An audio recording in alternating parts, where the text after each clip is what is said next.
জি, শুকরিয়া জাযাকাল্লাহ খাইর। শায়েখ আমাদের কাছে একজন ভাই প্রশ্ন পাঠিয়েছেন। তিনি প্রশ্ন করেছেন, জামাতে নামাজ আদায় করার সময় যদি ২ রাকাত ছুটে যায়, তাহলে আমি সেটা কিভাবে আদায় করব?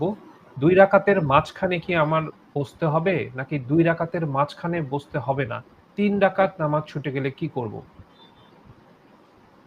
এটা মানে আপনার নির্ভর করবে আপনি কোন সালাত পড়তেছেন। এটা যদি আপনার ৪ রাকাত বিশিষ্ট সালাতের ক্ষেত্রে আপনি বলেন, তাহলে ২ রাকাত আপনার ছুটে গেছে। ইমাম সালাম ফিরানোর পর আপনি ৩য় রাকাতের জন্য দাঁড়াবেন। ৩য় রাকাত পড়ে আপনি বসবেন না। বসবেন কেন? ৩য় রাকাতের জন্য আপনি বসবেন না। ৩য় রাকাতের জন্য আপনি বসবেন না। এটা আপনার ভুল হবে বসলে। এটা যদি ৪ রাকাত বিশিষ্ট সালাত হয়, ৩য় রাকাতের জন্য আপনি বসবেন না। ৩য় রাকাতে আপনি উঠে যাবেন। আর ৪র্থ রাকাতে শেষ পর্যন্ত বসবেন। আপনি যে ২ রাকাত পেলেন, এই ২ রাকাত আপনি প্রথম ২ রাকাত ধরবেন। এরপরে আপনি যেগুলো আদায় করছেন সেগুলো আপনার ৩য় এবং ৪র্থ এভাবে হিসাব করবেন। তাহলে ওই হিসাবে আপনি বসা বা উঠার এই বিষয়টা আপনি হিসাব করবেন।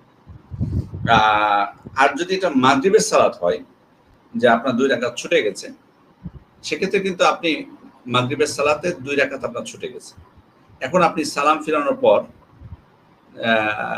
দাঁড়াবেন, তখন আপনি ২য় রাকাত, কারণ আপনি ১ রাকাত পেয়েছেন, ১ রাকাত আপনার পড়া হয়ে গেছে ইমামের সাথে।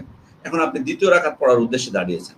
তো ২য় রাকাত পড়ে আপনি কিন্তু বসে যাবেন, কারণ ২য় রাকাতে বৈঠক আছে। এরপরে বৈঠক করে আবার উঠে আবার ৩য় রাকাত পড়ে আবার শেষ বৈঠক করবেন তখন। মোদ্দা কথা, সবসময় আপনি যেটা ইমামের সাথে পেয়েছেন এটাকে আপনি প্রথম ধরবেন। আর ইমামের সালাম ফেরা হলে তখন যেটা আপনার বাকি থাকতেছে সেটা আপনি ধরে সেই নিয়মে আপনি বৈঠক এবং মানে উঠে যাওয়ার নিয়মটা বলবৎ রাখবেন। জি, শুকরিয়া জাযাকাল্লাহ খাইর।